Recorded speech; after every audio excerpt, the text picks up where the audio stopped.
ನಮಸ್ಕಾರ. ನಿಮ್ಮ ಮನಸ್ಸಿನ ಒಳಗೆ ಒಂದು ಮೌನದ ಹೋರಾಟ ನಡೆಯುತ್ತಿದೆಯಾ? ನೀವೆಂದೂ ಯೋಚಿಸಿದ್ದೀರಾ, ಯಾಕೆ ಈ ಮನಸ್ಸು ಯಾವಾಗಲೂ ಹಿಂದೆ ನಡೆದಿದ್ದರ ಬಗ್ಗೆ ಇಲ್ಲವೇ ನಾಳೆ ನಡೆಯುವುದರ ಬಗ್ಗೆ ಅಷ್ಟು ಚಿಂತೆ ಮಾಡುತ್ತೆ ಅಂತು? ಮನುಷ್ಯನ ಜೀವನದಲ್ಲಿ ಅತಿ ವಿಚಾರ ಅಥವಾ ಓವರ್ ಥಿಂಕಿಂಗ್ ಅನ್ನುವುದು ಒಂದು ವಿಷವಿದ್ದಂತೆ.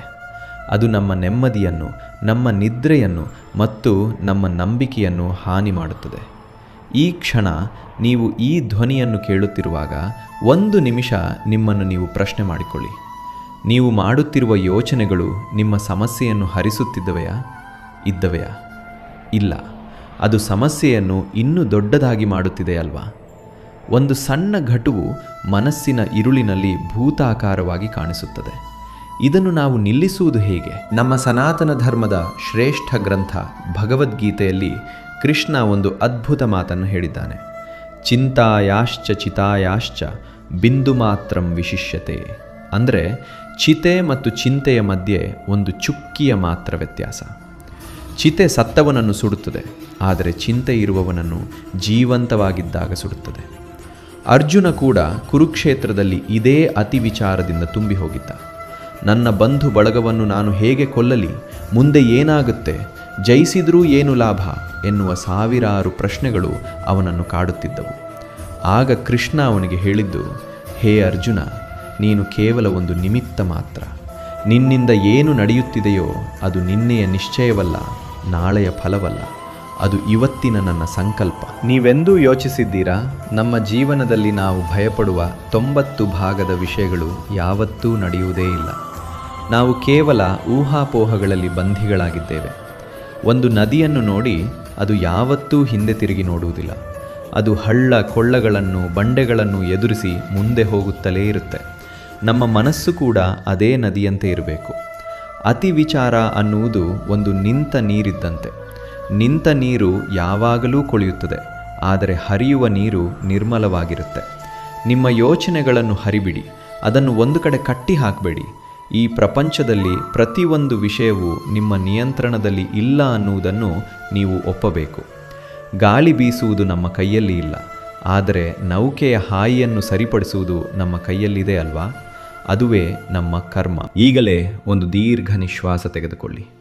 ಮನಸ್ಸನ್ನು ಶಾಂತವಾಗಿಸಿ. ಅತಿ ವಿಚಾರವೇ ಒಂದು ದೊಡ್ಡದಾದ ಕೋಟೆಯಂತೆ ನಿಮ್ಮನ್ನು ಬಂಧಿಸಿದೆ. ಈ ಕೋಟೆಯನ್ನು ಒಡೆಯಲು ನಿಮ್ಮ ನಂಬಿಕೆ ಅನ್ನುವ ಆಯುಧ ಬೇಕು. ದೇವರು ನಿಮಗೆ ಒಂದು ದೊಡ್ಡದಾದ ಶಕ್ತಿ ಕೊಟ್ಟಿದ್ದಾನೆ. ಅದುವೇ ಕ್ಷಮಾಶಕ್ತಿ ಮತ್ತು ಸಹನಾಶಕ್ತಿ. ನೀವು ನಿನ್ನೆ ಮಾಡಿದ ತಪ್ಪುಗಳನ್ನು ಯೋಚಿಸಿ ಇವತ್ತು ಕೊರಗಬೇಡಿ. ಅದು ಮುಗಿದು ಹೋದ ಅಧ್ಯಾಯ. ನಾಳೆ ಏನಾಗುತ್ತೋ ಅಂತ ಇವತ್ತು ಭಯಪಡಬೇಡಿ. ಅದು ಇನ್ನೂ ಬರೆಯದ ಅಧ್ಯಾಯ. ನಿಮ್ಮ ಕೈಯಲ್ಲಿ ಇರುವುದು ಇವತ್ತು. ಇವತ್ತಿನ ಈ ಕ್ಷಣ ಕೃಷ್ಣ ನಿಮಗೆ ಕೊಟ್ಟಿರುವ ಪ್ರಸಾದ. ಅದನ್ನು ಅತಿವಿಚಾರ ಮಾಡುತ್ತಾ ಹಾಳು ಮಾಡಬೇಡಿ. ಮನಸ್ಸು ಒಂದು ಕೋತಿಯಂತೆ, ಅದು ಹಾಗೆ ಇಗಿಯುತ್ತೇ ಇರುತ್ತೆ. ನೀವನ್ನು ಅದರ ಹಿಂದೆಯೇ ಹೋದಾಗ ನೀವು ದಾರಿ ತಪ್ಪುತ್ತೀರಿ. ಬದಲಾಗಿ ನೀವು ಒಂದು ಕಡೆ ಶಾಂತವಾಗಿ ಕುಳಿತು ಆ ಯೋಚನೆಗಳನ್ನು ಕೇವಲ ಒಂದು ಸಾಕ್ಷಿಯಾಗಿ ನೋಡಿ. ಅದು ಬಂದು ಹೋಗುತ್ತೆ, ನೀವು ಮಾತ್ರ ಸ್ಥಿರವಾಗಿರ್ತೀರಿ. ಅತಿ ವಿಚಾರ ನಿಲ್ಲಿಸಲು ಒಂದು ಸರಳ ಮಾರ್ಗ ಅಂದರೆ ನಿಮ್ಮನ್ನು ನೀವು ಕೆಲಸದಲ್ಲಿ ತೊಡಗಿಸಿಕೊಳ್ಳೋದು. ಖಾಲಿ ಮನಸ್ಸು ದೆವ್ವದ ಮನೆ ಅನ್ನುವ ಮಾತಾತಿದೆ. ಯಾವಾಗ ನೀವು ಒಂದು ಒಳ್ಳೆ ಕೆಲಸದಲ್ಲಿ, ಒಂದು ಸೇವಾ ಮಾರ್ಗದಲ್ಲಿ, ಇಲ್ಲವೇ ನಿಮ್ಮ ಇಷ್ಟದೈವದ ಸ್ಮರಣೆಯಲ್ಲಿ ಇರ್ತೀರೋ, ಆವಾಗ ಈ ಅತಿ ವಿಚಾರ ನಿಮ್ಮ ಹತ್ತಿರವೂ ಬರೋದಿಲ್ಲ. ಕೃಷ್ಣ ಹೇಳಿದ್ದ ಕರ್ಮಣ್ಯೇವಾಧಿಕಾರಸ್ಥೆ ಅಂದರೆ ಕೇವಲ ಕೆಲಸದಲ್ಲಿ ಮಾತ್ರ ಮನಸ್ಸು ಇಡು. ಫಲ ಯಾವಾಗ ಬರಬೇಕೋ, ಹೇಗೆ ಬರಬೇಕೋ ಅದು ಆ ಜಗದೋದ್ಧಾರ ಕೃಷ್ಣನಿಗೆ ಗೊತ್ತಿದೆ. ಅವನು ನಿಮ್ಮನ್ನು ಕೈಬಿಡುವುದಿಲ್ಲ. ನಿಮ್ಮ ಬದುಕಿನ ಪ್ರತಿಯೊಂದು ಕ್ಷಣವನ್ನು ಅವನು ಸೂತ್ರಧಾರಿಯಾಗಿ ನಡೆಸ್ತಿದ್ದಾನೆ. ಆಗ ನೀವೇಕೆ ಚಿಂತೆ ಮಾಡ್ತೀರಿ? ಅವನು ಇದ್ದಾನೆ, ಅವನು ನೋಡಿಕೊಳ್ಳುತ್ತಾನೆ. ಈ ನಂಬಿಕೆ ನಿಮ್ಮ ಒಳಗೆ ದೊಡ್ಡದಾದಾಗ ಅತಿ ವಿಚಾರ ತನ್ನಷ್ಟಕ್ಕೆ ತಾನೇ ಕರಗಿ ಹೋಗುತ್ತದೆ. ಕೊನೆಯದಾಗಿ ಒಂದು ಮಾತು. ನಿಮ್ಮ ಮನಸ್ಸು ನಿಮ್ಮನ್ನು ಆಳುವುದಕ್ಕಿಂತ ಮೊದಲೇ ನೀವು ನಿಮ್ಮ ಮನಸ್ಸನ್ನು ಆಳುವುದನ್ನು ಕಲಿಯಿರಿ. ನಿಮ್ಮ ಚಿಂತೆಗಳನ್ನು ಕೃಷ್ಣನ ಪಾದಕ್ಕೆ ಅರ್ಪಿಸಿಬಿಡಿ.